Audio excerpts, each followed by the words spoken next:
indivisible, with liberty and justice for all.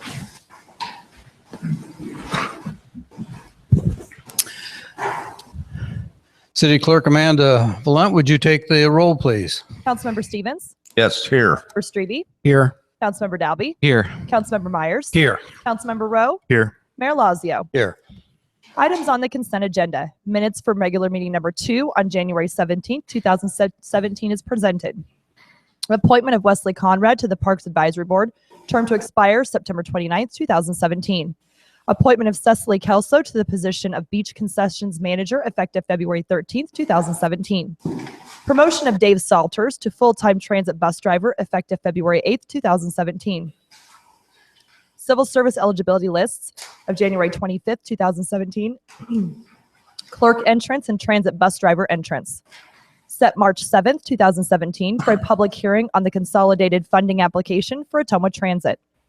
Set February 21st, 2017 as the date for a public hearing on the plans, specifications, form of contract, and estimated cost for the Ray Street Culvert Project.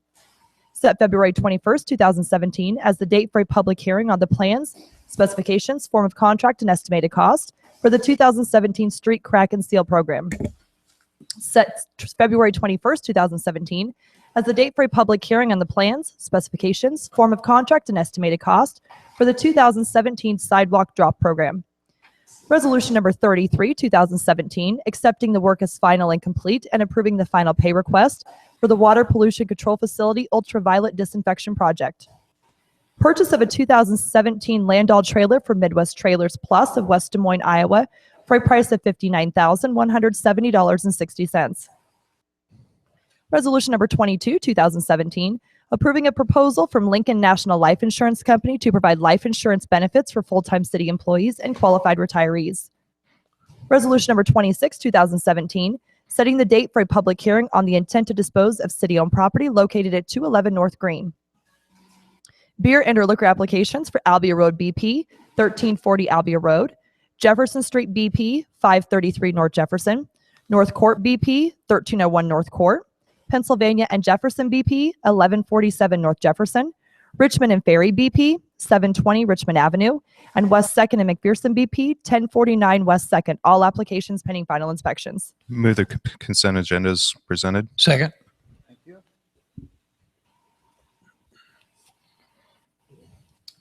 Okay. Take the roll.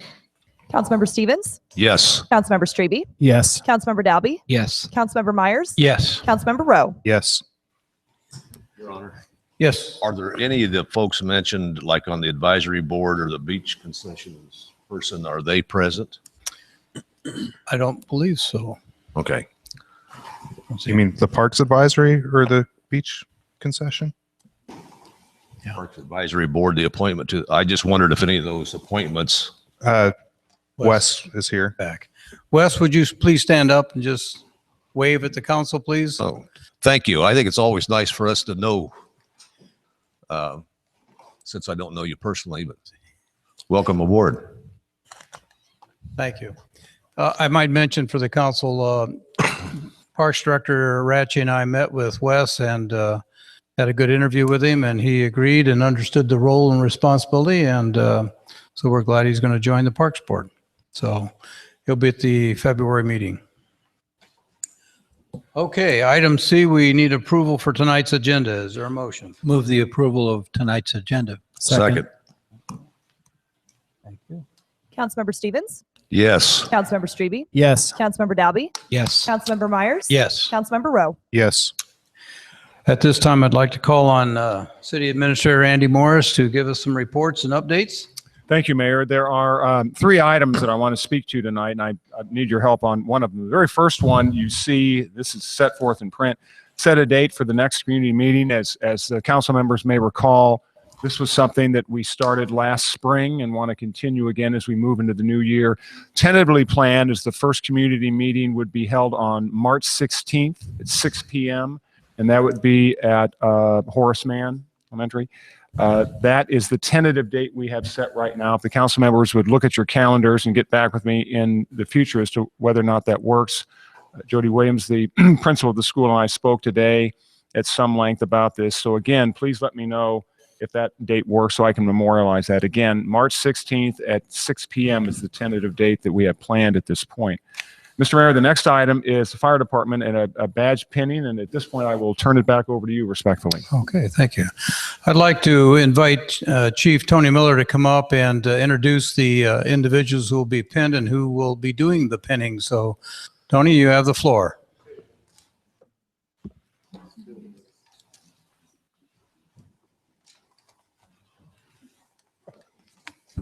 Thank you, Mayor, City Council. This is something we started here a year or two ago, and anytime we hire new guys, we try to let the council members and citizens know who we hired. Our first guy we're going to pin is Cole Owens. He is originally from Remsen, Iowa. He's 21 years old. He has been with us for about 8 months. He's going to be pinned by Assistant Chief Bill Trout. Bill Trout is in his last year of service. He's going to be retiring January of next year, and this is a pretty good honor for Bill and a pretty good honor for Cole, who's having one of our best assistant chiefs that we've ever had do his badge pinning.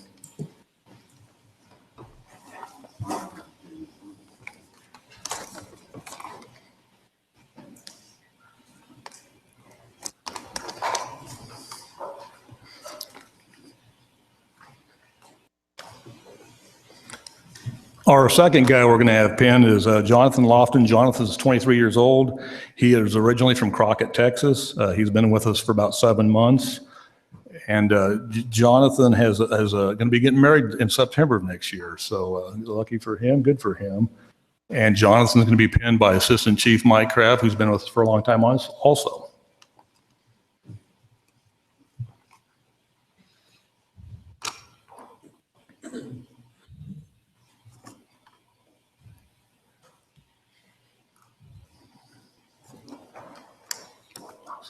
Our third member that has joined us recently, Jackson Salters, he's an Ottumwa kid. I've known Jackson since he's been a small kid.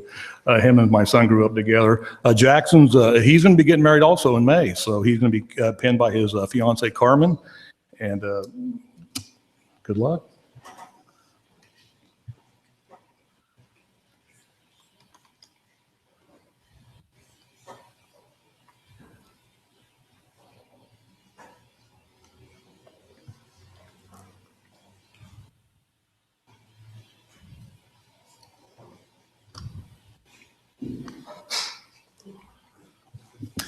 Okay, let's give them a round of applause and thank you for.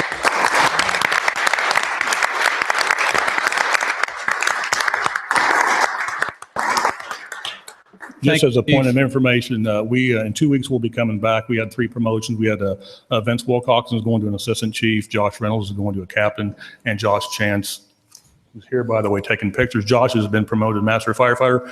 2 of the guys were out of town tonight on doing training, so that's why we didn't bring them. But we'll bring them to council in 2 weeks. Okay, Thank very you. good. Great. Thank you all. Thank you. Mr. Mayor, one last item, just a reminder, the Make Ottumwa Shine Committee is going to meet tomorrow at 4 p.m. at City Hall at room 108. You know this, they've taken off for the winter months, but again, that meeting will be tomorrow night downstairs, room 108 at 4 p.m. Thank you, Andy. Thank you, Mayor. Okay, next item on the agenda is a chance for citizens who want to address an item on the agenda. If there's anyone in the audience that wants to speak to an item on the agenda. Okay, hearing none, we'll move on to departmental recommendations. So item F. Approve the 2-day Fly Iowa event, 25th anniversary of Fly Iowa. Recommendation, authorize the mayor and the Airport Advisory Board to enter into agreements to sponsor the 2-day Fly Iowa event to be held at the Ottumwa Regional Airport. Move the recommendation as presented. Second.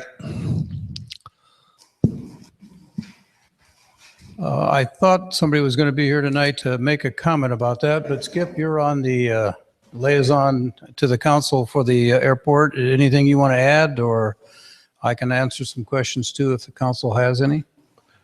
Nothing to add, but this is a big promotion for the Ottumwa Airport, and it's something that I feel it introduces the airport to people from clear across the United States. There'll be pilots here, stunt pilots, possibly some military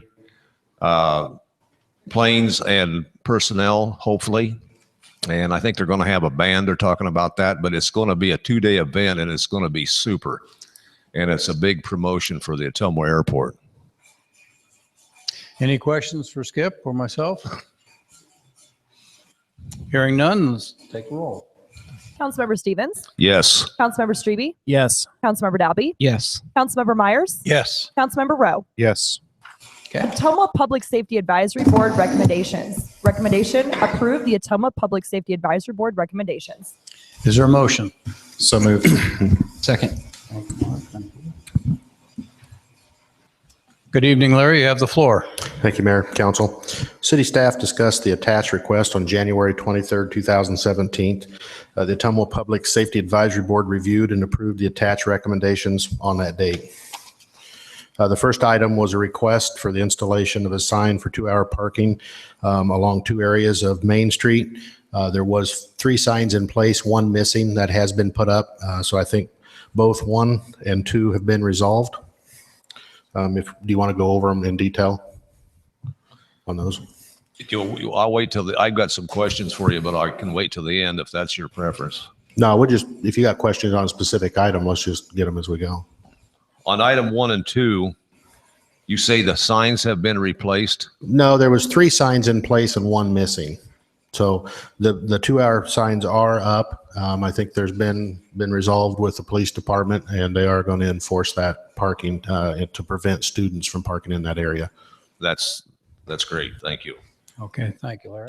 And really, these shops were straight across from each other, so it was really the same complaint, different side of the street. But I think by doing that, it's been cleared up. Okay. The third request was for the installation of a turning traffic does not stop sign at the corner of 4th and Jeff. The report was that on several occasions, a driver encountered problems with cars pulling out in front of him while he was turning at the intersection. And he was concerned with dangers of this intersection. The recommendation was to deny this request. Eastbound 4th Street traffic yields to the northbound Jefferson Street traffic. This is a 3-way stop, and the west, south, and eastbound traffic, they need to alternate. Basically, what this amounted to is the individual, if they are eastbound, would pull up to the stop sign wanting to make a right turn, and the people that were westbound would turn in front of him and would take more than 1 turn, and he felt that was dangerous. I'm not sure we can sign to make that any better. People need to be considerate when they're driving and alternate. The 4th request was for the installation of a slow sign or a speed limit sign in the 200 block of North Fairview Avenue. The people stated that there was a lot of speed on those streets between the hills on the end of the block, and they were concerned that someone may be injured. The recommendation was to deny the request. On at least 1 occasion, the mobile enforcement vehicle had been placed on this street by the Ottumwa Police Department, and they issued very few speeding tickets. The 5th request was to install a stop sign at the intersection of Hancock on Finley Avenue and to create a 4-way stop on Finley. There have been 2 accidents at this location. The individual believed that they are due to no signage and cars racing up and down the street. Again, the police department has placed their speed vehicle in that location. They said, again, very few speeding tickets were issued to drivers, and they're going to place that vehicle at that location again to discourage that type of driving if it is occurring. The 6th item was a request at the airport to add a stop sign at an intersection. That has been referred to the appropriate jurisdiction. That is in the county and falls underneath Secondary Road Department. The 7th item we tabled to get some additional information. They want some signage along Alta Vista for a parent bus stop that they've made. We needed to know the exact location. We have contacted the school. It is the bus provider's responsibility to set different bus stop locations based on the number of people. Those are subject to change over time. They were sending me their current location, and then we had a call in, and we're still working on getting the exact location. So we're going to review that when we get all the information in. So for us now, that's tabled and under review. The eighth one was a request for a portion of an alley to be permanently closed. They felt that it was dangerous for employees when they step out the back of an alley. A lot of times in these situations, the alleys are only 16 foot wide. If traffic happens to be hugging one side or the other, it can be close. I mean, when people exit these buildings right onto a right-of-way, because they are built right to the face of the right-of-way, they need to use some caution when entering. This portion cannot be vacated. It is active with utilities and needs to remain open. So the request was denied. I also have a question on that one if you want. Sure. This has come up several times over the years. The only utility in there is the Alliant Energy. Is that correct? I believe that's right. I'd have to check if we got a sewer stub part way. To me, this is a unique situation. Isn't there anything we can do to alleviate this problem at all? Well, you solve one problem, but you create another one. Then at the, I'm going to call it the south end, then you don't really give an opportunity for traffic coming down the remaining alley to turn around. I mean, if you're going to dead end somewhere, they need to either be able to exit or turn around. So you either need a hammerhead or cul-de-sac or another exit through right away. I mean, you wouldn't run them across private property. Even if all of the merchants in that block were in favor of doing something with this, could something be done? We would look at it if all of them, but typically what you have to do is we'd have to look at what is in the alley. They'd have to have easements from those utilities, and those utilities would have to have access. So there would be a process. I guess my recommendation would be not to do it. I mean, almost all of the alleys that are adjacent to your commercial districts have exactly the same problem. If you don't look when you step out the door, there's a possibility of a car coming by. I mean, this isn't the first request in commercial districts to either close alleys or vacate them. But sometimes it's just not possible. Okay. Thanks. Okay, thank you, Larry. There is an item on here that really refers to the chief of police, Tom. If you would step up, the department made a request for supplemental fulfillment of the 39th officer. And I know several council have had questions about that. So are there any questions for the chief on this item on the Public Safety Advisory Board? Chief, I got a quick question for you on this position. You said before that it would not make a whole lot of difference to the amount of overtime that we budget for if we added this extra officer position. That's correct. Okay.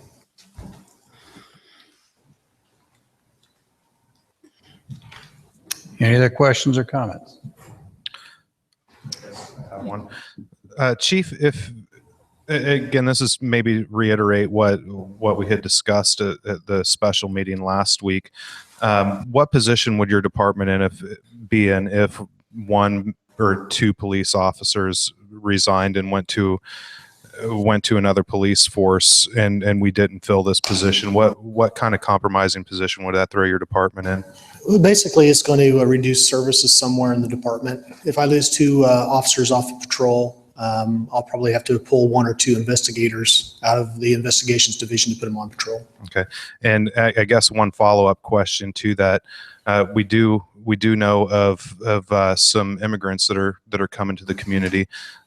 Do you foresee, and I know this is kind of hard to predict this at this point in time, but having that added population, do you think that that's going to potentially, even with the police force in the current state that it's in now, do you believe that there could be the possibility of having added stress on your department by having the added population in town?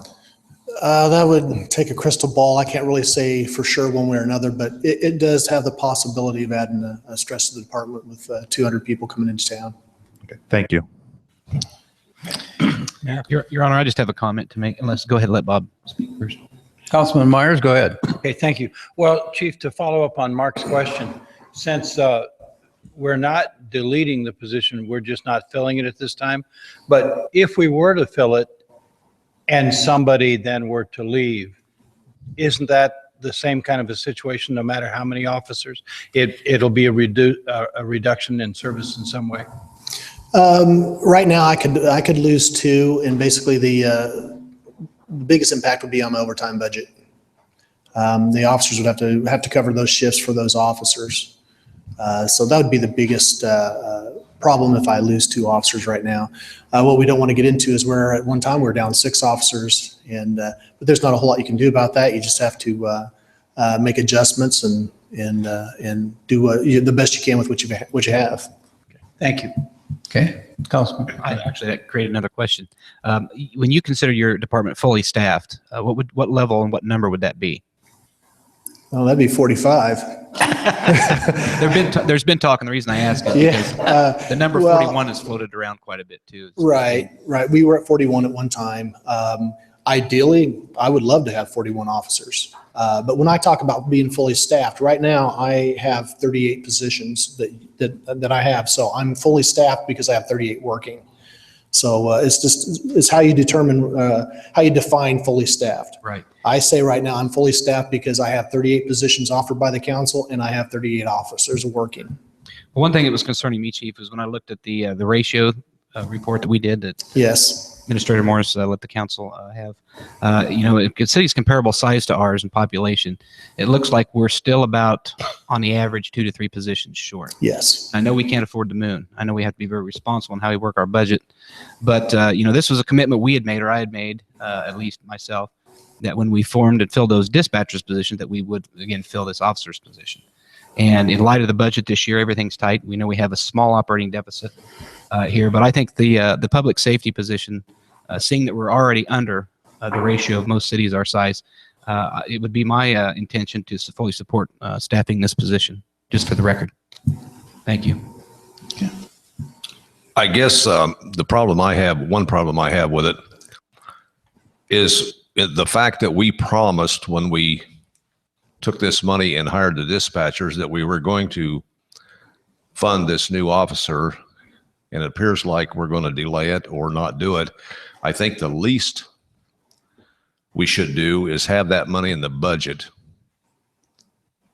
in case something else happens, that you'd have the money to go with and we wouldn't have to scrape it up somewhere else. And then a question right now today, is your officers working a lot of weekends that they should have off, or is that happening? We work 24/7. So I understand, but so most of our officers have fixed days off. So they may have Monday, Tuesday, Wednesday. yeah, I should have stated that different. Yeah, that's their weekend. But they're getting that now? They're getting their time off. They're getting the time off now? Yeah, I would say our overtime is, I'm back to 38. Go jump back 6 months to a year. I had several officers in the academy or still in the FTO program, but now that we're at 38, we're not using as much overtime. One of the things we discussed that on the overtime budget is our military leave. We have 2 people that are in the military. I have one that's gone right now. He's going to be gone for 4 months. So during that 4-month period, we'll be paying some extra overtime to cover his shifts. When that officer goes to the National Guard, the first 30 days that he's gone, we still have to pay his wages. After that 30 days, he will go on unpaid leave. So that will help with my bottom line because for 3 months, we will not be paying his wages. So that helps out. Our overtime costs will be higher, but actually bottom line, it'll be a little bit lower because we're not paying his wages. Thank you. I think Councilman Mark. Well, he's had a chance first, so we're going to go around if there's any other comments. Councilman Strebe?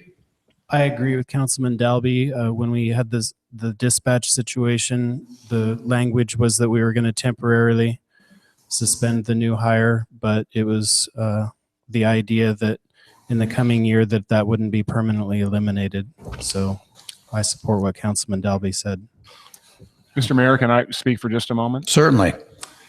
It's certainly the realm of council. I think, as we all know how this system of government works, and that is it's my job and by extension staff as well to make recommendations to council. And then they have essentially 3 options: to confirm, deny, or modify.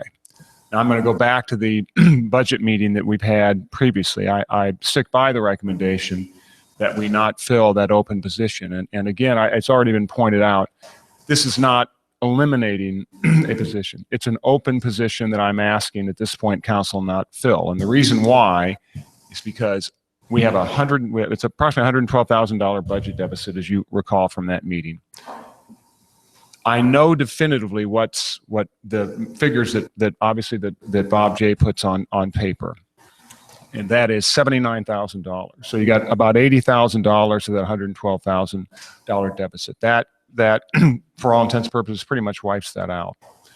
Should council decide they want to fill that position, and again, I still stick by my recommendation at this point that we respectfully not fill that for budgetary reasons, but should council decide they do wish to fill that open position, and again, I want to be clear on this, we're not cutting a position, but should council decide they would want to do that, I would at least wait till we get to the point where we know fairly definitively we have an officer or officers that are leaving, because absent that, you incur that expense, and again, that adds to that deficit. You incur that expense, and you're at that point more than fully staffed, I would argue. Again, it is the council's purview, and they tell you in graduate school, have to know how to count to 3. And if there's 3 votes that council decides they want to fill that position, I'll see that it takes place, but just ask that we at least have some perspective anyway. And I think the chief has given us this evening in regards to when that position would be filled. Thank you. Thank you. Was there a comment on this side of the? Yeah, and again, just for the record, I would echo again what Councilman Dalby and Councilman Strebe had said. We did make that promise that we would fill that position in this next budget year, so that would be my position as well. That position is filled. Mayor, if I may. Yes, Councilman Myers, go ahead. Also, for the record, though, I understand completely what City Administrator Morris is saying, and we're not saying we won't. That administrators mentioned that, in fact, if a need came up that officer were needed, we would fill that position. So I guess I'm supportive, or my position would be, because where else in the budget then are we going to make that correction? And yet, if we need it, we will find the money to fill it. Your Honor, to make one more comment. Okay. And I totally am on board with Administrator Morris and totally appreciate that recommendation. However, there are times when we look at an operating budget or a budget and we have a staffing analysis coming up, I hope this year. And so I think that may also shed some light on positions that are needed and or not needed here. And I think, I'm not quite sure the turnover at the police department, but I know that positions do come available, every so often. But I think there are room for efficiencies here at City Hall, staffing or otherwise. And I think we will be okay with this, and then seriously take a hard look at what that report tells us when it comes back, because there are other ways to make efficiencies. Mr. Mayor, if I may make one more comment about that. I appreciate the councilman mentioning that. I think we all know, sitting up on this table, we've been working for some time. The mayor and I had to bring someone in to conduct the staffing analysis. And regardless of the city's financial condition and situation, I think it's something that all public municipalities anyway need. I want to make sure that we're clear on this one. I don't want to oversell this. All right. This staffing analysis will not be a plan or an effort then to try and reduce and I think the council members know this. I just want to say this for the record. This will not be its sole purpose to identify, quite frankly, positions that need to be eliminated. There are several places where we could use additional employees. I think we know that. There's some places, I think, based on the surface, from what I see, we're a bit overstaffed. The staffing analysis will help cure that, but again, it is not going to be a solve to this. In addition, I go back to, and the council members know this, but this part of the conversation we had, and that is our assessed valuation over the last 5 years has risen about 2%. You have personnel costs that are going up in the neighborhood of 160, 165,000 a year.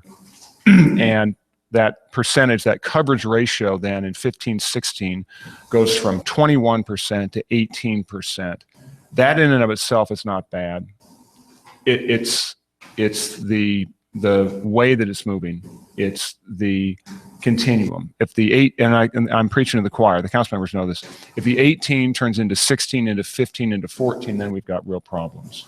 I just do want to, I'm very much a fan. I think the council members know this, an advocate, I should say, of the staff analysis. But I want to be very clear on the purpose of that is to, quite frankly, see where we're short and see where we may have some excess. Thank you, Mayor. Thank you, Andy. I think staff have done a good job of making it clear that this is a placeholder. And Chief, if you're comfortable with the situation as you reported, then we'll simply continue with going ahead with the budget the way it is. And if at some point you see a need, you need to come back and let the council know. Thank you. Okay, so we have a motion and we've covered the ops report. Are there any other questions or comments? Mayor, just a point of clarification. So as we vote here, we're really only voting on the Public Safety Advisory Board's recommendations. That is correct. Okay, thank you. Yep. So that's the motion to approve the OPSAPS report as presented, and I think the total 8 items on it. Are you comfortable, ready to vote? Okay, take the roll, please. Councilmember Stevens? Yes. Councilmember Strebe? Yes. Councilmember Dalby? Yes. Councilmember Myers? Yes. Councilmember Rowe? Yes. Thank you. This is the time, place, and date set for a public hearing on the proposed amendment number 1 to the Downtown North Urban Revitalization Plan, said amendment retroactive to December 31st, 2010, and ratifying previously granted exemptions. I've received no objections on this item. Okay. Good evening. We have Jody Gates, Director of Planning, Health, and Solid Waste. So you have the floor, Jody. Thank you, Mayor and Council. The City of Ottumwa previously approved the Downtown North Urban Revitalization Plan and has been operating under this plan ever since that time. This plan was originally set as a 5-year plan, although the city has continued to act consistently with the plan and the designating ordinance since the date of the adoption, resulting in a de facto extension of the plan. This amendment will be retroactive to December 31st, 2010, and it will ratify previously granted tax abatements. This plan is the city's commercial tax abatement plan for the Downtown North Urban Revitalization Plan. It will not change the area. Okay, this is a public hearing, so if there's anyone in the audience that wants to address this item, now's the time to do so. Seeing none, I would entertain a motion to close the public hearing. So moved. Second. Thank you. Councilmember Stevens? Yes. Councilmember Strebe? Yes. Councilmember Dalby? Yes. Councilmember Myers? Yes. Councilmember Rowe? Yes. Resolution number 16, 2017, adopting amendment number 1 to the Downtown North Urban Revitalization Plan, said amendment retroactive to December 31st, 2010, and ratifying previously granted exemptions. Recommendation, pass and adopt resolution number 16, 2010. Move the recommendation as presented. Second. Any questions for Jody? Okay, take the roll. Councilmember Stevens? Yes. Councilmember Strebe? Yes. Councilmember Dalby? Yes. Councilmember Myers? Yes. Councilmember Rowe? Yes. This is the time, place, and date set for a public hearing on the proposed amendment number 1 to the Rochester North Urban Revitalization Plan, said amendment retroactive to December 31st, 2007, and ratifying previously granted exemptions. I've received no objections on this item. Go ahead, Jody. Thank you, Mayor. This is the same sort of process. This amendment will be retroactive to December 31st, 2007, and will ratify previously granted exemptions. And this plan is the city's commercial tax abatement plan for the Rochester North Urban Revitalization area. This also is a public hearing. If there's anyone that wants to address this particular item, now's the time to do so. Seeing none, I would entertain a motion to close the public hearing. So moved. Second. Thank you. Councilmember Stevens? Yes. Councilmember Strebe? Yes. Councilmember Dalby? Yes. Councilmember Myers? Yes. Councilmember Rowe? Yes. Resolution number 17, 2017, adopting amendment number 1 to the Rochester North Urban Revitalization Plan, said amendment retroactive to December 31st, 2007, and ratifying previously granted exemptions. Recommendation, pass and adopt resolution number 17, 2017. Move the recommendation as presented. Thank you, Rick. Second. Thank you, Skip. Any questions for Jody? Hearing none, take the roll. Councilmember Stevens? Yes. Councilmember Strebe? Yes. Councilmember Dalby? Yes. Councilmember Myers? Yes. Councilmember Rowe? Yes. Thank you. This is the time, place, and date set for a public hearing on the issuance of not to exceed $4,700,000 general obligation bonds, Series 2017, and levying a tax for the payment thereof. I've received no objections on this item. Thank you. Good evening, Bob. Bob evening, J., our Director of Finance. You have the floor. Thank you. We are doing a public hearing to authorize the pre-levy of a tax for the $4.7 million CIP that we're going to be issuing this spring. So this resolution allows us to go ahead and levy the tax. We've already had the amortization schedule drawn up, and so we know what we're able to, we'll be paying out the first year. So we're not caught short in the debt service. Andy? Mr. Mayor, I just had a question. I know, that, Bob, we've talked about this before, but for clarification's sake, and it's listed in the staff summary, the 4.7 million, that 700,000, trying to stay within that threshold, that's going to be in a series of issuances in terms of annual. In terms of stages, then, does this one have a number? I thought it was one of the early stages, though. The 700,000 that's listed here is not for the beach. That's already been approved and taken care of. So this is just for some items that fall underneath the city-owned property things. So, All right. Thank you, Mayor. This is a public hearing. If there's anybody that wants to address this particular item. And I would make a comment for the general public as part of our work package. Bob has done a great job of presenting information to us on what the funds would cover.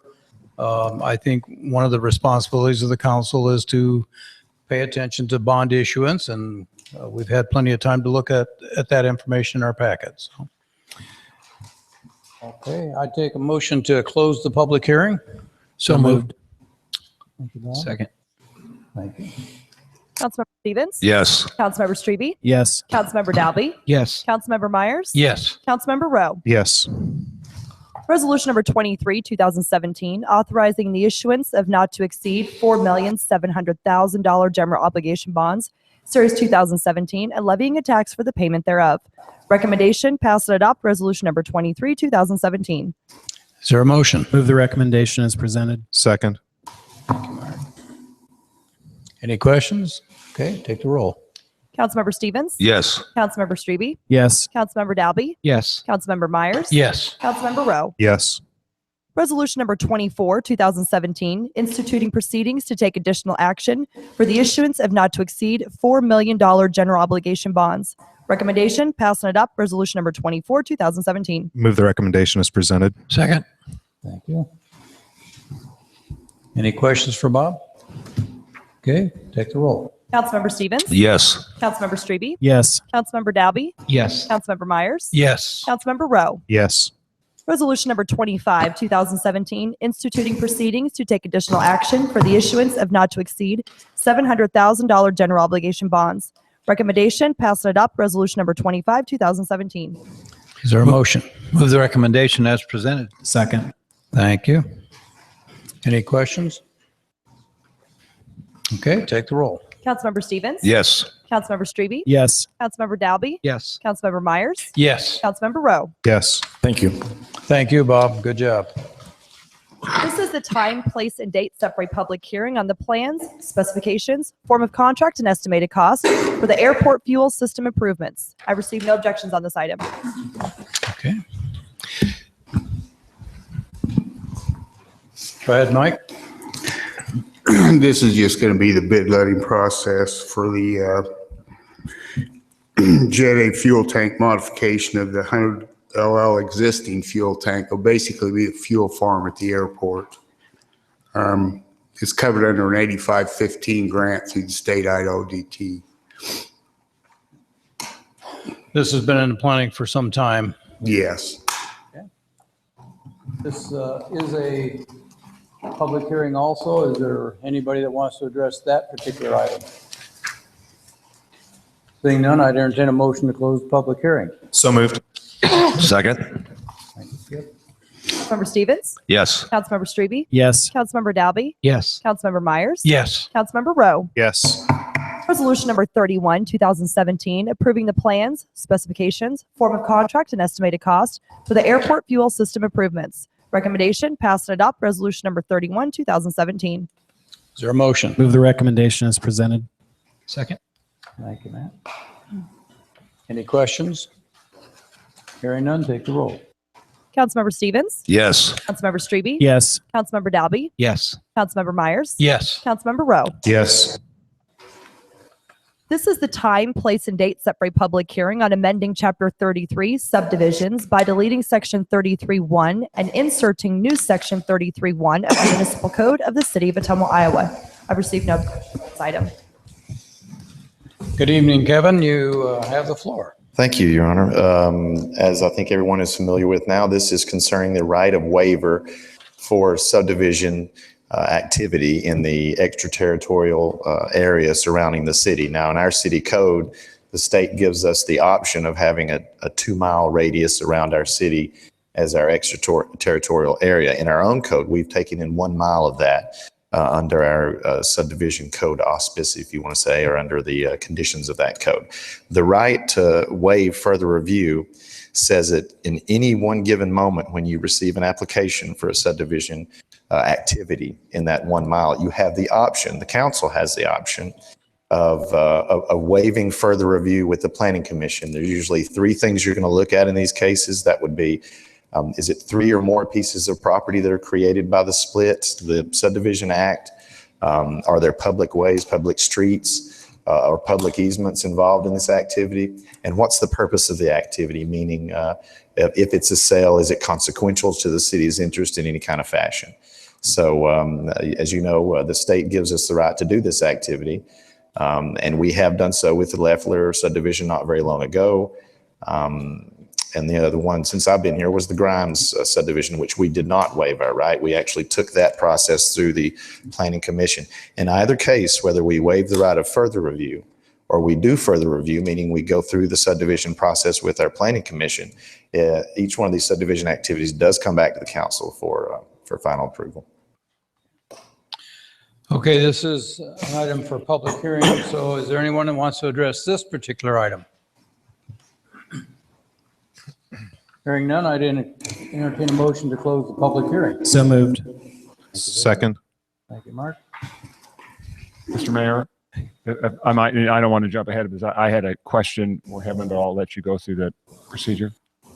Okay, let's close the public hearing and you can make some comments. Okay, is there, take the roll? Councilmember Stevens? Yes. Councilmember Strebe? Yes. Councilmember Dalby? Yes. Councilmember Myers? Yes. Councilmember Rowe? Yes. Recommendation A, ordinance number 3107, 2017, amending Chapter 33 subdivisions by deleting Section 33.1 and inserting a new Section 33.1 of the Municipal Code of the City of Ottumwa, Iowa. A, pass the first consideration of ordinance number 3107, 2017. Is there a motion? Move the recommendation as presented. Is there a second? Second. Thank you, Matt. Okay, Andy, if you, Thank you, Mayor. No, just a question. I know, Kevin, you and I have talked about this at staff meetings before, and just to make sure I understand this is memorialized, and that is if in the event, and it sounds like council will, and certainly staff recommendation that this is approved, this ordinance is approved, this gives council, again, to reiterate my understanding, the ability to confirm or deny whether or not they would waive or accept that option, or perhaps even responsibility, then to give a review to those areas that are subdivided, parcels that are more than, again, more than 3 lots. Again, because I think there was some confusion, and Councilman Myers rightly pointed out, I believe a month ago when we entertained one on a specific case in point, there was confusion on the staff level, and I'll take responsibility for that as to whether or not this confirmed or denied that. But again, just to reiterate my understanding, I think council as well, if passed, this simply memorializes the ability then to confirm or deny. Is that a fair statement? It does. The state provides for this power to the city council. And we're basically taking that state language and making it a part of our own individual subdivision code. Now we are looking at, or our city attorney is examining the subdivision code, which I think hasn't been updated since maybe the 60s. So we're examining it for some changes down the road, but we felt it was important right now since we had entertained the activity, given the state giving us the power to do so. But we thought it would be a good idea if we went ahead and just duplicated that language in our state code at this time. That's all I had. Thank you, Mayor. Okay. Councilor, did you have a comment? Yeah, I had a comment. Go ahead. Kevin, I was just reading some of the language here, and I had it highlighted here. It says when the city is reviewing a subdivision that is not within the corporate limits, which we know that's what this is about, the city by council resolution at the recommendation of the planning director may waive its right to review the subdivision. Now, does that mean that if you make the recommendation, it is automatically waived? It wouldn't be myself making it. It would be a recommendation that was made with a joint effort, but the planning director would make the recommendation officially with the agreement of the city attorney. And at that point, when the recommendation to waive it, that would come before us to approve that? Yes, it would. And you would have to take the action. You're just taking, basically, when you examine these subdivisions in this way, you're taking the advice of staff rather than the planning commission, because you're just basically saying that there's no aspect of this activity in this 1 mile radius that really has the interest of the city. You know, the city's interests are met here. We don't need further, quote, further review. Thank you very much. Okay. Any other questions or comments? Yes, Mayor. Councilman Well, Myers? yeah, Kevin, thank you. You know, sometimes I think people do think that we're just up here and it's kind of a rubber stamp. And I know you had put a lot of effort into this issue when you brought it forward the first time, but several of us were unclear on it. So this is very helpful, and thank you for bringing it back. Well, yeah, thanks goes to the city attorney and the planning director for kind of vetting this thing out. But we appreciate your attention to the matter. It's very important that we're able to do this when we can, I guess. It makes fluid processes, and our planning agendas can get pretty large here lately, it seems like, as it is. So. Okay, are any other questions or clarification? Hearing none, let's take the roll. Councilmember Stevens? Yes. Councilmember Strebe? Yes. Councilmember Dalby? Yes. Councilmember Myers? Yes. Councilmember Rowe? Yes. Thank you. Recommendation B, waive the second and third considerations, pass and adopt ordinance number 3107, 2017. Move the recommendation as presented. Second. Okay. Any further questions or hearing none, take the roll. Councilmember Stevens? Yes. Councilmember Strebe? Yes. Councilmember Dalby? Yes. Councilmember Myers? Yes. Councilmember Rowe? Yes. Resolution number 21, 2017, approving a service charge agreement with Ottumwa Machine Works located at the Ottumwa Industrial Airport. Recommendation, pass and adopt resolution number 21, 2017. Is there a motion? Move the recommendation as presented. Second. Thank you. Joni, I think you're going to take the lead on this. City Attorney Joni Keith. I am. Thank you, Your Honor. The city sold Ottumwa Industrial Airport Building 32 located at 14540 First Avenue, Ottumwa, to Ottumwa Machine Works in May of 2004. Even though Ottumwa Machine Works has been paying service charges ever since, the agreement authorizing those service charges was never finalized. In addition, while Ottumwa Machine Works owns its parcel of real estate, the sewer fees are incorporated into those service charges. This was believed to be an agreement with the prior airport manager. Upon sale of this parcel to another entity, that entity will begin paying those sewer fees, which will no longer be incorporated in the service charges. Attached is a copy of that proposed agreement, which I believe has been signed by the owner of Ottumwa Machine Works, and it will be recorded when approved. Okay, any questions for Joni on this? Ready to vote? Okay, take the roll. Councilmember Stevens? Yes. Councilmember Strebe? Yes. Councilmember Dalby? Yes. Councilmember Myers? Yes. Councilmember Rowe? Yes. Resolution number 27, 2017, awarding the contract for the Jefferson Street Bridge Repair Project 2017. Recommendation, pass and adopt resolution number 27, 2017. Move the recommendation as presented. Second. Thank you. Good evening again, Larry. You have the floor. Mayor, this project consists of providing all labor, materials, and equipment to repair spalled and deteriorating concrete, replacement of bridge deck expansion joints, spot cleaning involving lead chromium paint repair, and painting of existing structural steel in the vicinity of the joint replacements on the Jefferson Street Bridge. Construction on this project shall commence with a late start date of April 3rd, 2017, and will conclude in 65 working days. Bids were received and opened by the City of Ottumwa on January 31st, 2017 at 2 p.m. 4 bids were received, with the low bidder being Kramer and Associates. Staff recommends awarding the contract to Kramer and Associates in the bid amount of $1,479,894. Then I've got listed who had plans. And we listed the funding sources. We'll note there was a correction. We had a separate funding line item for the joint repair or a rocker repair that we didn't include in the last staff summary. So that's updated to show the funding available and included in the, as the design contract for you have an idea of the total amount. Any questions for Larry about this? Larry, I got a quick question. City, with the East Main Street reconstruction going on, are you going to kind of orchestrate this to where there's some the street remains open while the bridge is closed, or vice versa? Or is it all going to be? It'll end up overlapping. Whatever we do, when you look at the Main Street project, there's a lot of work that's going to take out basically the entire intersection of Jeff and Main. I mean, it basically goes to the west gutter line of Jefferson Street in order to stub out a water storm and then connect sanitary. The bridge deck, there'll be coordination between the contractors because most likely, I'm not going to speak for the contractor, but we anticipate they'll run a couple different crews starting in the middle and go both directions as far as trying to tackle it in a timely fashion. Thank you. Mark, go ahead. When we talked about this, when you initially presented it, you had said that there would be no water work. That's correct? That they wouldn't be working on the water surface like they were on the Market Street project? Correct. Most of this work will be done from above deck. There will be scaffolding, at least the one of the contractors that I had walked the project with. A lot of that will be done from the bottom side or over the rail. Okay. So it's not going to be impacted like Market Street was. So just out of, and I assume this is fairly standardized, but what is the penalty if they do go over substantially on the project? I forgot the daily amount. You remember?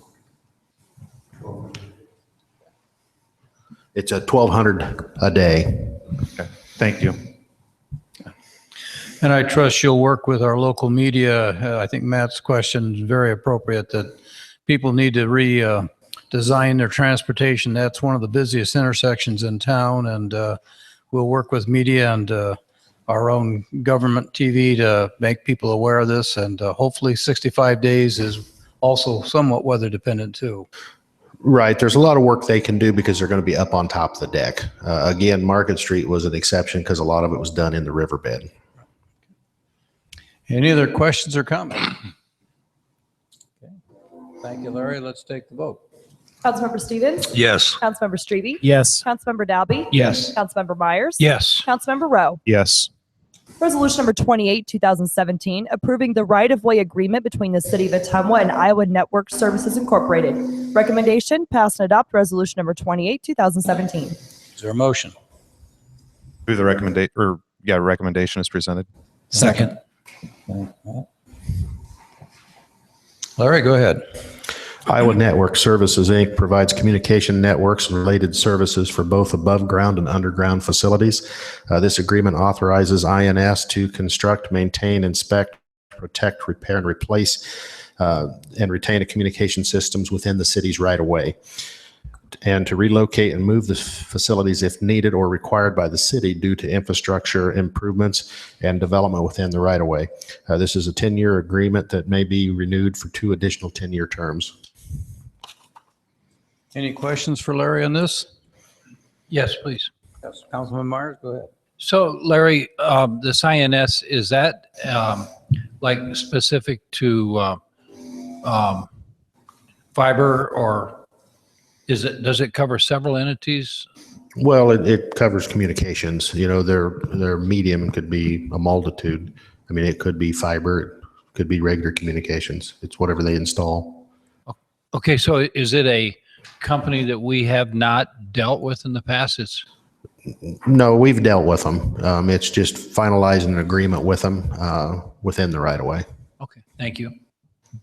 Good question. Any other comments? And if there's a construction project, they will move their utility.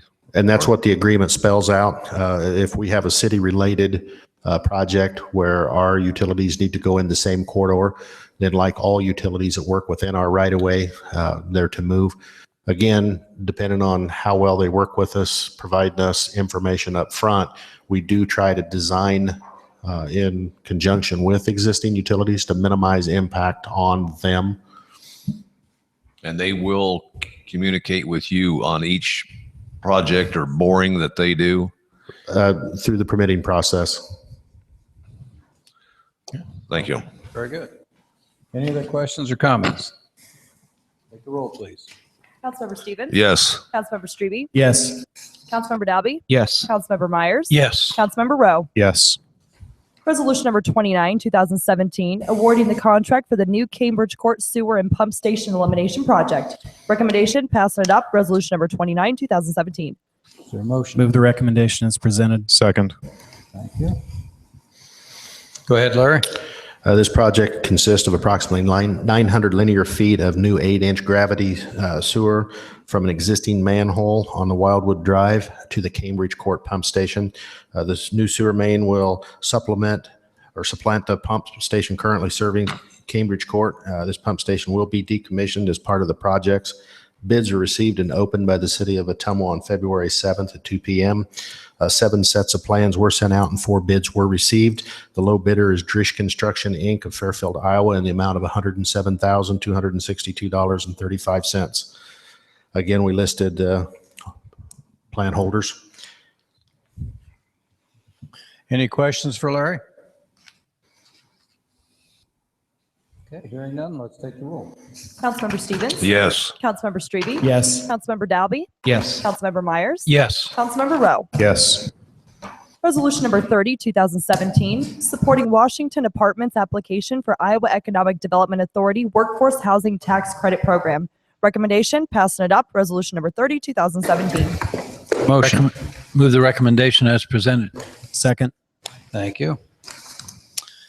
Good evening again, Kevin. You have the floor. Thank you, Your Honor. Well, spring is around the corner and tax cuts are in the air. So what has apparently happened is that the Iowa Finance Authority, and this has probably happened in states across the nation, where state finance authorities and departments of economic development likewise have kind of, as a result of the actions of the finance industry, kind of undervaluing tax credits. So what you're seeing is groups like ours that are doing our project here in town in Washington are simply trying to fill funding gaps. In this case, their method of doing that is probably to go a little bit on the private side, but primarily to go to additional avenues for more tax credits.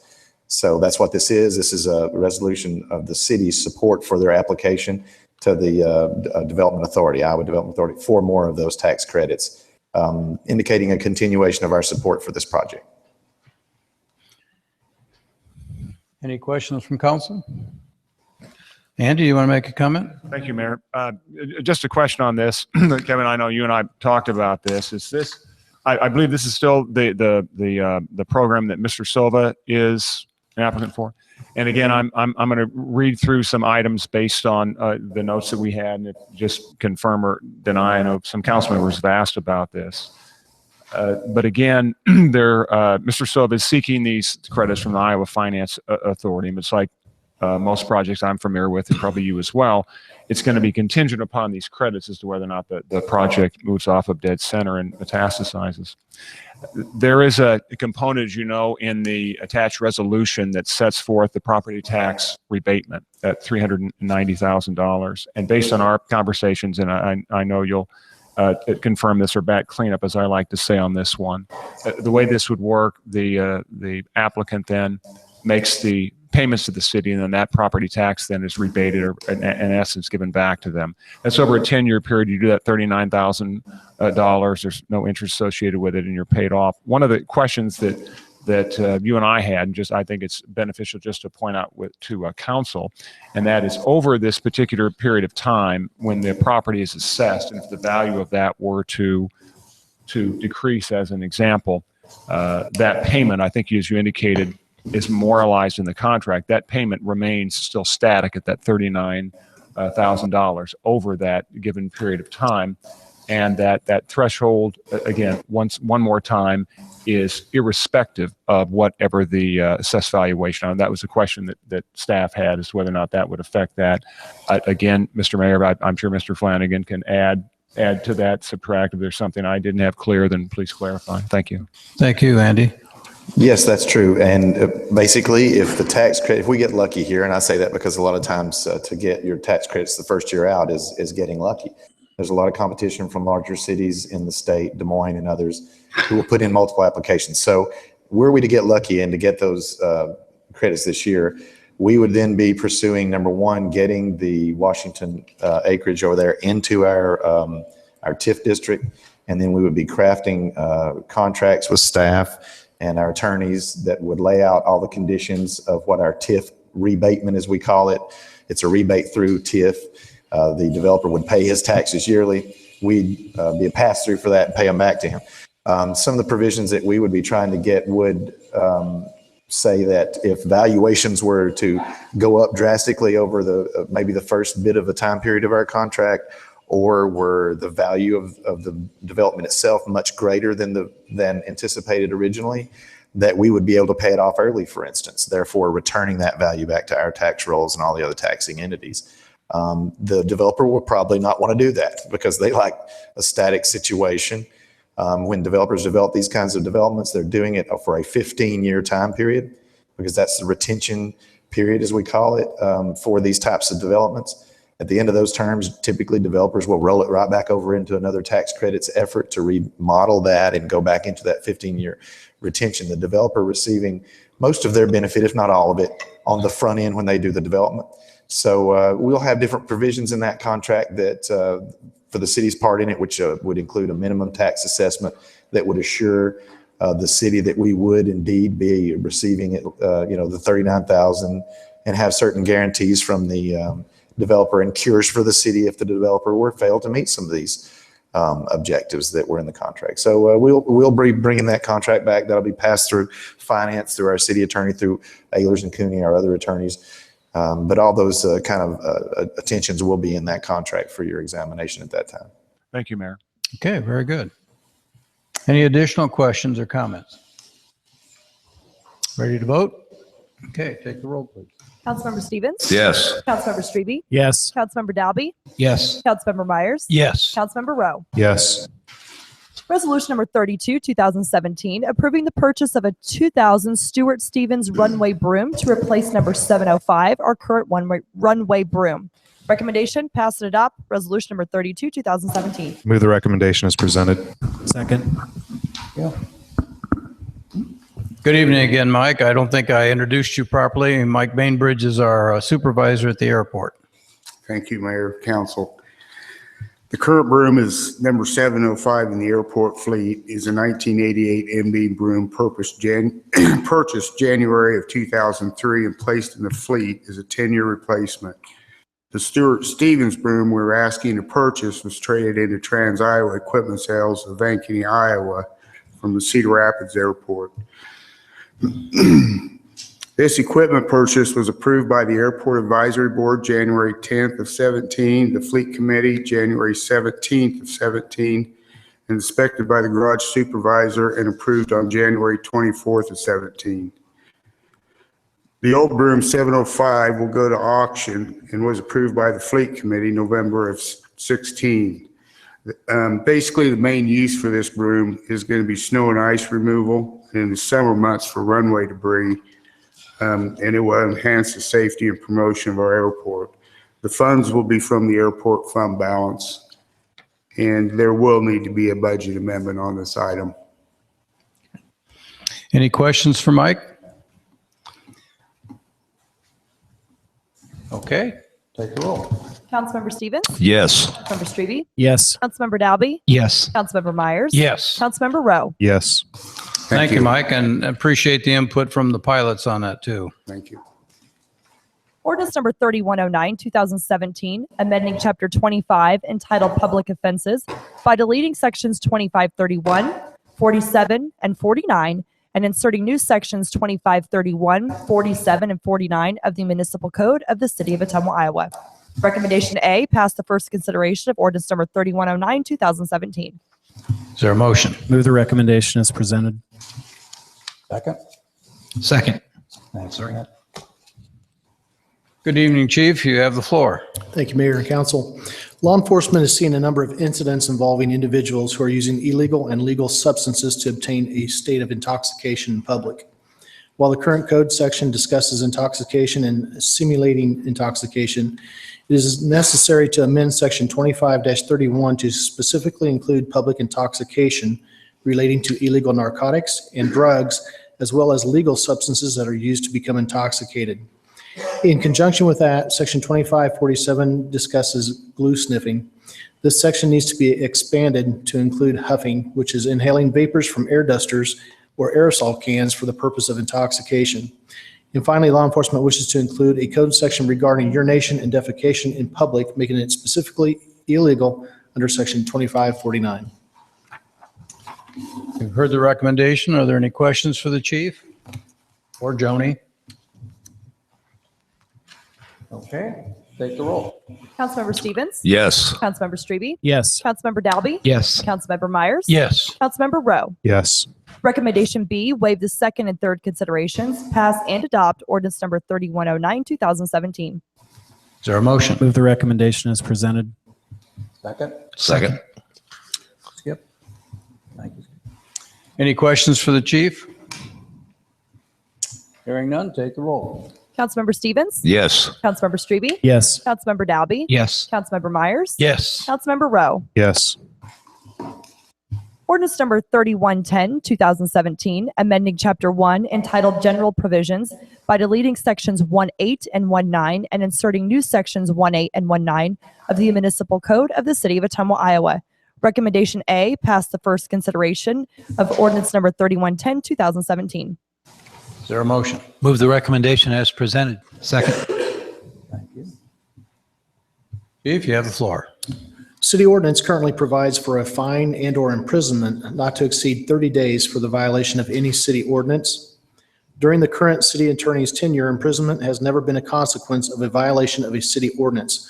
Only fines have been issued. Current Iowa law provides that if imprisonment is a possible consequence of a violation of a city ordinance, then the city is mandated to provide court-appointed counsel for all indigent defendants. In addition, certain simple misdemeanors may be enhanced to serious misdemeanors based upon prior city charges. This could result in court-appointed attorneys for indigent defendants. This ordinance is amended to preclude the using city charges to enhance a simple misdemeanor to a serious misdemeanor. Okay, any questions for the chief? Any comments you want to make? Are we clear? Okay, take the roll. Councilmember Stevens? Yes. Councilmember Strebe? Yes. Councilmember Dalby? Yes. Councilmember Myers? Yes. Councilmember Rowe? Yes. Recommendation B, waive the second and third considerations, pass and adopt ordinance number 3110, 2017. Is there a motion? Move the recommendation as presented. Second. Thank you.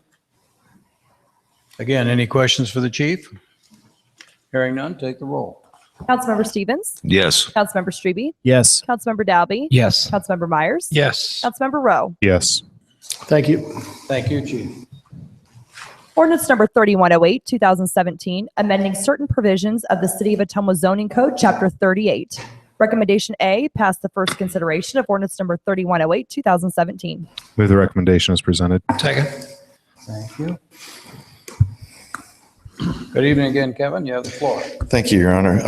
I would go through the code. Of course, if anyone wants to stop me at any time, but I'll just go through briefly and describe what these different additions are about. In section 1, 3850C, basically was a part of your CS1 district, and we added 3 new allowances to what can occur as a development in that district. which would include hotels, motels, and lodging facilities, not including extended stay facilities, which are a different matter altogether. Medium density R4 and high density R5 multifamily housing, and conference centers and meeting halls. All these are pretty common exercises of development that you see in these CS mall type districts. The other one, 3851, which is part of the same part of the code, the CS1 allowances, we added funeral homes as a conditional use, which we already had churches in there, and funeral homes typically have facilities within them that do provide services. So we thought that was compatible use. Section 2, which would be 3861. Originally, when you did your zoning code, you had a different document for your downtown development standards, and it was called Downtown Development Standards. Not very exciting, but that was in your appendix of your code, not in the body proper of the zoning code. So what we basically did, we didn't make really many substantive changes to that code, but what we did is we took the portions of structural allowance and law and regulation and the portions of sign law allowance and regulation and put them in the two different respective parts of your normal zoning code where you would see that. That's where 3861 is basically structural design elements, which sort of is suggestive code. It's not strongly suggestive code, but it is suggestive to form-based code. A lot of it's more historically oriented, sort of supporting what you've done in your downtown facade improvements. Skipping a beat there, section 38178 F21 or F2I, I'm sorry, was a code section in your zoning code that referred to the exemption of vehicular traffic flow in your sign ordinance from your overall sign allowance. And we basically added the word pedestrian as well as vehicular, because in certain cases, the sign may say enter, but it means by foot and not by car. So we did do that. And we also raised the allowance of that signage per that exemption to 6 feet, 6 square feet instead of 4. Typically, these signs are going to be 2 by 3 rather than 2 by 2. Section 38180. This is your sign code, and there again, we brought those elements of the downtown design standards into that sign code. Other than that, not a lot of substantive change to the sign code, but it does read more fluidly. If you're coming in raw and have never seen this code and you want to find out something as a developer or a citizen about the sign code, now you could come in there and it will tell you the sign code R1, R2, R3, and so on, all the way through the different districts straight through. So it's very easy to see. It's very easy to find. It's all very fluidly read. Well, I have to keep flipping there. Sorry. It's a long part of the code. Okay. Sandwich boards, also the biggest change we made, I must say, in that sign district, which is something very important. I think as an afterthought, we thought about it, but it does turn out to be kind of important. That is, sandwich boards were added in what is known in the city as the Five Corners area, which is basically across the river, your southern downtown zone across the river, which would be, we define that as measured from the south end of Market Street Bridge to the intersection of Richmond Avenue, Willard Street, West Vine Street, Chester Avenue, and Church Street. So you will be allowed, if we do this, we will be allowed to use sandwich boards there. But there again, you wouldn't be able to, you must maintain a 48-inch clearance on the sidewalk, and all those rules that apply downtown would still apply. Keep flipping here. And this one we felt was very important. The next change was 38186F, and we thought this was very important for our processes, because the city, for probably what has amounted to a very long time, had its certain public hearing announcement processes that went far in excess of what the state provides for. The state provides for these public hearings to be set, published no less than 7, no more than 20 days before. Of course, we are all very familiar with the 4 and 20 in the state. There's a lot of public hearing and announcement processes that are involved in the 4 and 20 time period there, not more or less than 4 or more than 20. But the state provides for 7 and 20, so a little bit more notification on some of these public hearings for the planning board. And in the next section, 38188D, I should say, was also changed to go along with that for our conditional use permits for your zoning board. So those two things, public hearing processes for zoning changes for your planning and for your conditional use permits for your zoning board would now equal the state provisions for those. The state provides for 7 and 20. So here again, we're bringing state code into our local code to reflect that and being compatible with. And it's a little easier to meet these deadlines than it is 15 and 20 that we have right now. Very small window there. It's easy to mess that up, number one. And it's also sometimes we'll push activities that boards can undertake further out unnecessarily, frankly. Okay. Any questions for Kevin? Yes, Go Your Honor, ahead, I Matt. got a question. This may be something that we've already seen here, but under service, section 1, the first change we made or going to make, you added 3 elements in there: hotels, motels, and other lodging facilities, not including extended stay, high density R4 and R5 multifamily housing, and conference centers and meeting halls. Is this in the CS1 district? This is the CS1 district. I too want to make a correction. I'm sorry, but that should say medium density R4 and high density R5. That's a correction I'll have to, that should be duly noted in the minutes. We could make that before we have this recorded. But yes, this is in the CS1 district. Basically, 1 through 10 was included in your old code for quite a few years. You can see watch repairs as number 10, which I don't think has been undertaken since 1950. But, 11 through 13 are our new allowances. Just another quick question. Once that change is made to the R4, R5, is that intended to be in there, number 12, for our downtown apartments? It's intended to be in there. Well, we put it in there because this is a very common thing that you see in mostly market rate housing is going to be in these shopping center areas and what you call mall development areas. You see a lot of high density and medium density multifamily market rate. And we think that we should kind of entertain that as being a part of our code and our processes, because our CS1 is a transitional district in so many ways on its periphery. And you see some of the more sparse R1 areas, those over the years and years, could fade away to be more professional office uses and could be combined lots to do multifamily. Okay, because I know in the past, and I know this is probably a change a lot of cities are going through. In the past, we've been very specific on what we allow in these districts, and it's caused, when I first came on council, a lot of issues. And so I always try to make sure when we add things to the allowable uses and service that we make sure that, what could happen 20 years down the road. But if you say 20 years down the road is when these things would, more likely be, needed there or accepted there, that's fine. When you see family housing in a downtown district, that catches my attention. I know we've had some issues with it. Exactly, and it should. But keep in mind, the CS1 is not a downtown district. It's more of a shopping. And yeah, it's a culture and it's a cultural district. It's a shopping district. And I would not be surprised if we did not see a multifamily application come in adjacent or close to that district at some future time. Just simply because there are properties there in our district area around there that are very good for market rate family development. It would definitely be higher end or market rate or townhouse development. Yeah, thinking in terms of cosmopolitan living kind of people who want to be close to these amenities, be able to run right over there and do the shopping, walk back. All ped good. So yeah. And the Planning and Zoning Board, they've looked at all this stuff, and do they approve this? Yes, Planning and Zoning approved these changes unanimously last night. All right, thank you, Kevin. I wanted a clarification. I think Andy came over and we had a little sidebar here, so I want Amanda to clarify what we were talking about.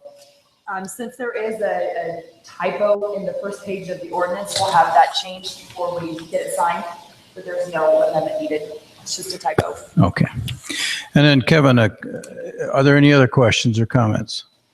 Another question, and I think this is fairly pertinent.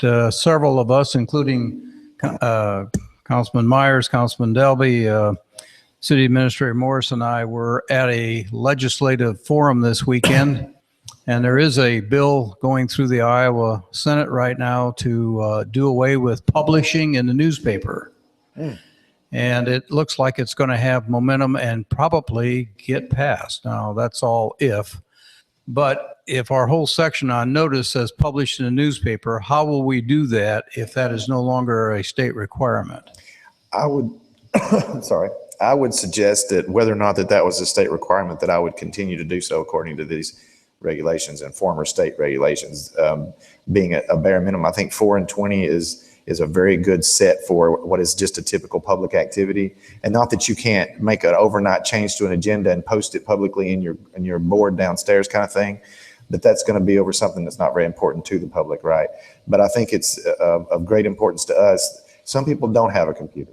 Some people don't do email. Some people don't do Facebook or Twitter or all this stuff. So whether or not that it was mandated, I think our community deserves and that we should deliver as best notification we can in every manner media-wise that we can. Even though that's going to be a cost, I understand, but I think one well worth it. Good response, and I think we'll just have to wait and see what the Iowa legislature does, but it does sound like it's getting some momentum. So any other questions for Kevin? Hearing none, take the roll. Councilmember Stevens? Yes. Councilmember Strebe? Yes. Councilmember Dalby? Yes. Councilmember Myers? Yes. Councilmember Rowe? Yes. Recommendation B, waive the second and third considerations, pass and adopt ordinance number 3108, 2017. Move the recommendation as presented. Second. Thank you. Any additional questions? Hearing none, take the roll. Councilmember Stevens? Yes. Councilmember Strebe? Yes. Councilmember Dalby? Yes. Councilmember Myers? Yes. Councilmember Rowe? Yes. Thank you. Thank you, Kevin. The only comment I would make under, excuse me, under communication, I think because of some of these changes we're talking about tonight, both in our code and zoning, we may want to go back to, I think, Andy, you had suggested maybe a planning session with the planning department on a Saturday morning, and we might want to look at our calendars and start thinking about that so that it doesn't have to be this month, but we'd like to at least get a time that we could have some in-depth discussion about future development for our city and some zoning things that are going to be coming down the pike, because there's lots of changes that we see happening around us. So just want the council to think about that. If you would give some ideas to Andy about your availability in March and early part of April, we'd appreciate that. Are there any other communications from council? Yes. Yes, please. Yes, Councilman Myers. I'll need your help, Mayor. Here's the deal.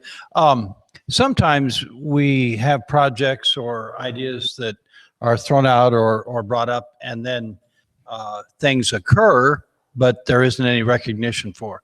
And what I'm thinking about specifically is a thank you to the Legacy Foundation and Board. And the specific issue is, at least for a couple of years, I think, Mayor, for a couple of years, the city and economic development and other entities had been working on opening a call service center on Market and 2nd Street. And yet we ran into obstacle, and the Legacy Foundation came up with a lot of money for us to be able to purchase that property and sell it and move on. And Mayor, if you would, I think that business is in operation. Is that correct? That is How many correct. are they employing? I just got an email this afternoon from Mr. Cardella, who's the owner and operator of the TLC operation in the former J.C. Penney building, as I call it. And they have hired 60 people as of today. And so we're really pleased about the progress they're making. Mr. Cardella would like to have a grand opening sometime in March, depending on some other people from out of the area that can come into that. And I want to stress it's a call service center. They're not making outbound calls. They have contracts with other businesses to do call in, and then the respondents on the phone answer questions about whatever product or service they're dealing with. But we were concerned about being able to hire the number of people, and to have 60 on board is just great. And he thinks he'll be able to meet his obligation. There is a requirement in the contract that he has with regional planning to have 75 the first year. So he's well in keeping with his requirements. So we're really pleased about that. And I again would say it's the cooperation of the regional planning, Legacy, the city staff to get that done. So it's a beginning of some downtown activity, and I think will result in more restaurants and some other businesses that can accommodate these people. And I want to assure downtown people that they are also parking in reserved spots in the Green Street parking lot, so there should not be any issue of taking up spaces down on Main Street or around that area. So very pleased about that. Anything else? Okay, last time on the agenda is a public forum. If there's anybody that wants to address the council on any item, this is the time to do it. Hearing none, seeing none, I'm going to, I have a hand going up in the back. This is not on anything with the agenda. Okay, if you want to come forward and give us your name and keep it brief, I'll grant you the opportunity to do that. Give us your name, please. I'm always asked to keep it brief. Y'all know what I'm here for. I've stood up against law enforcement here for 16 years, and I'm not giving it up. My name's Nancy Mendipos. I live at 713 South Matson. They picked the wrong woman. They are not going to bully me. They are not going to keep harassing me. They are not going to keep demeaning me, keep sending people to my home to break in. Last Wednesday, somebody broke in my back porch, and I have reason to believe it was a cop. I can't prove it. I was too scared to get up. I've got illegal breaking and entering. I've got 3 cassette tapes of 3 different cops that broke in apartments I had illegally. I'm not talking off the top of my head. I want this stuff to stop. I've been spit in the face, slapped, my hair pulled, thrown down flights of steps, slammed into brick walls. By God, my car almost hit by law. I've had Jeffrey Williams stalk me. I was on a radio station here last week, and I asked a question about one of the cops, because there is a cop here that works here that told me something about him. And I asked the question on the radio station. Your police chief was on there. I was cut off. Your police chief got on there afterwards, and he said this: we know this woman. She's given us trouble. We know about her. She is a liar. As far as it comes to abuse by law enforcement, and I called down to the police station. I said he needs to watch his mouth. I'm no liar. I am no liar. You got the worst police station here you have ever had in Iowa. Okay, I think at this point we're going to call a halt. We understand your concern, and I'm asking for $700,000 from your city and your county for this abuse. Nancy. Okay.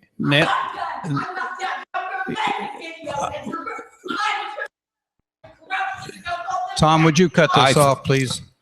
I think at this point. You gotta be stopped. He's stopped.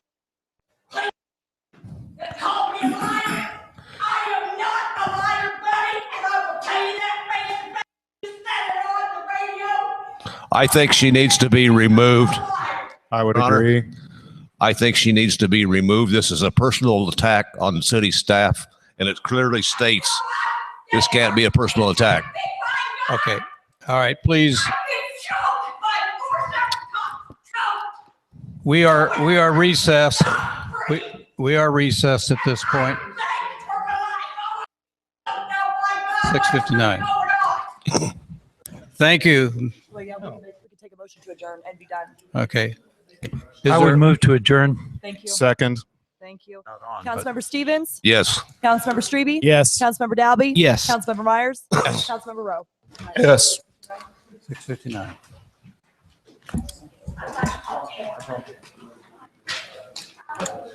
I will get you Okay, yeah. more and then chill. Oh, hell, that's mild. Okay, keep going and rise to this. If I get hurt, I go to the hospital like that. I'm gonna out your town. I'm gonna out your place, chief. Thank you. Yeah, beat me up and stuff like that. I ain't going to stand for it.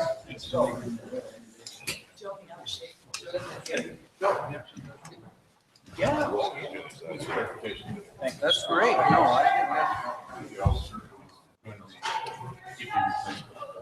Guess I'll have to ban her from city.